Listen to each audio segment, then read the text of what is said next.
Hi everybody, my name is Russ from ProSteamUK. Today we're cleaning some commercial wall mix carpets in a hotel, and we're using our bonneting machine, and here it is, and we're using a product which releases dirt from carpets very quickly. And as you can see, this half of the carpet is still awaiting cleaning. This half of the carpet has been cleaned. Quite a big difference.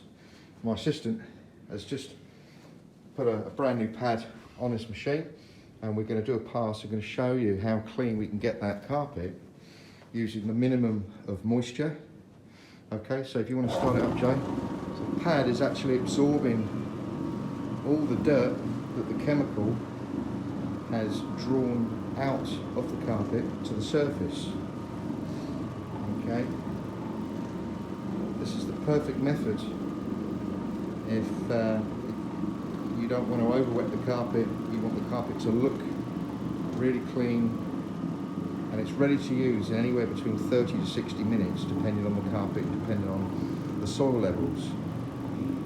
Okay, I'm going to walk behind my system and you'll be able to see from there.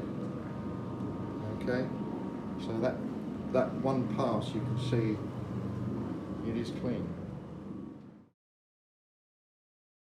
We've just cleaned this commercial wall mix carpet, and my assistant is going to remove the pad that absorbed all the dirt from the carpet. So if you want to lift that up, and unlike some systems that simply just push the dirt around the floor, this system actually removes it, and we will launder these pads to release that dirt. And that carpet now is looking really nice. We've restored the colour, we've spot cleaned it and removed all the spillages, chewing gum, etc. And this room now will be ready to use in and around 60 minutes.